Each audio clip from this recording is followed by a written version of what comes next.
guys, I'm Vishant from Pokemation TV. Today I'm going to say how was Pokemon invented. So let's start our video. In Land, there lived a little boy who loved to collect bugs. Satoshi Tajiri grew up in rural Japan, where he spent his childhood exploring the long grass, finding all kinds of weird and wonderful insects. As fun as his childhood was though, Satoshi could never have dreamed of how important his bug collecting would become. One day, this lonely little boy's adventures in the long grass would go on to change the world.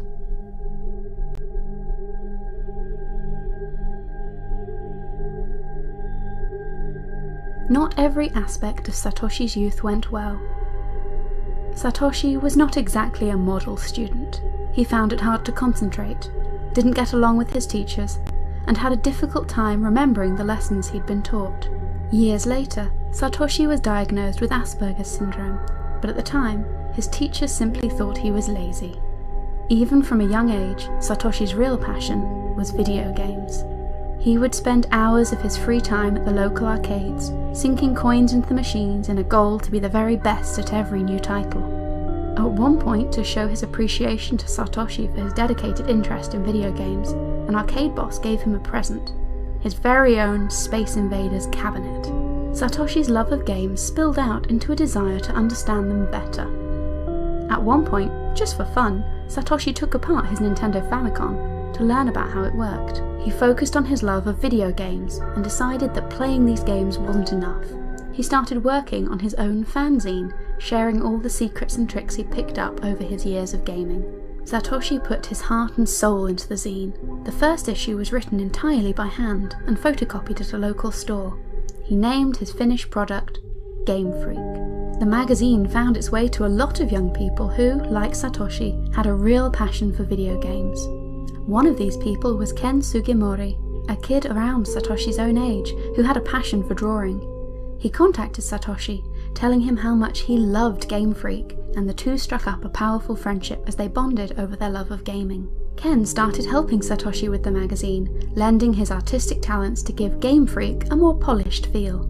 Slowly, the audience for the magazine grew. Gamers really enjoyed the work created by Satoshi and Ken, and other kids soon got involved as well, as Game Freak expanded in size. Most excitingly of all, Satoshi got the chance to meet his hero, Shigeru Miyamoto, the man who created Donkey Kong, the Mario Brothers, and many other classic video game characters. Even with the success of Satoshi's magazine, he still wasn't content. Something was missing. Writing about games was fun, but Satoshi had bigger dreams. He wanted to create his own games. After all, with the staff of Game Freak, he had a group who were passionate about video games and understood how they worked. Ken Sugimori's artwork would look great in a game, and Satoshi was sure that his team could make something really special. Game Freak set to work making the transition from games journalists to game developers. While trying to come up with new ideas for future games, Satoshi saw a couple of children playing on the new Game Boy handheld device. The pair were playing Tetris together, with a link cable connecting the two devices so that they could battle against each other. An idea sparked within Satoshi. He remembered the games he used to play as a child, collecting bugs and insects. He imagined two Game Boys connected by a link cable, with little bugs crawling down the wire. Imagine a game where players could collect and trade insects to build a digital bug collection. Excitedly, Satoshi put together a pitch for his new idea. With his excellent working relationship with Nintendo, he was sure that the company would jump at the chance to help with the development of this new title. In spite of Satoshi's enthusiasm, Nintendo bosses weren't entirely convinced. Satoshi's game sounded incredibly ambitious, and the core concept felt unfocused and confusing. One person in the pitch meeting did think the concept had promise: Satoshi's idol, Shigeru Miyamoto. Eventually, Shigeru raised his voice, suggesting that the company put their faith in Game Freak and give Satoshi a chance. Shigeru was given the task of working with Satoshi, refining his idea and creating something that would definitely work as a finished product. Unfortunately though, Nintendo's executives had been right about Satoshi's idea. The game was incredibly complex and far too ambitious for the small studio. Very quickly the project began running into trouble. Game Freak simply didn't have the resources to create the game that Satoshi had in his mind. Without any new revenue coming in, there often wasn't even enough money for Satoshi to pay his staff for all their hard work. After months and months of work, key members of the team began coming to Satoshi, announcing that they needed to leave the team. After all, they had families to feed, and they couldn't keep working for months on a dead-end project without being paid for their work. Satoshi tried his best to keep the project afloat. He worked long hours into the night, trying to smooth over bugs, fix issues, and build a working game. Ultimately though, Game Freak's finances dipped too low, and the toll on the company was too high. Slowly, quietly, Satoshi put his masterpiece on hold.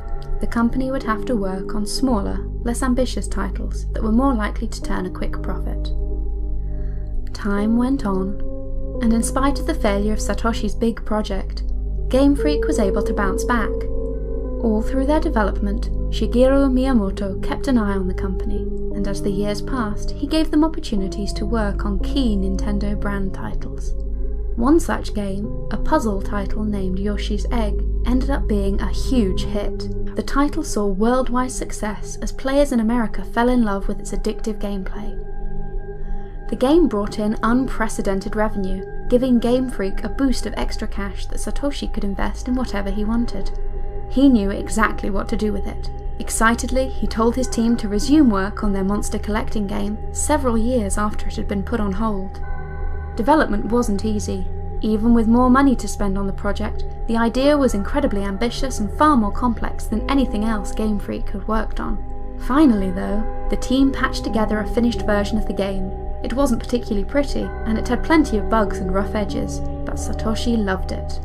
Finally, after years of work, his pet project was complete. Pocket Monsters was finished.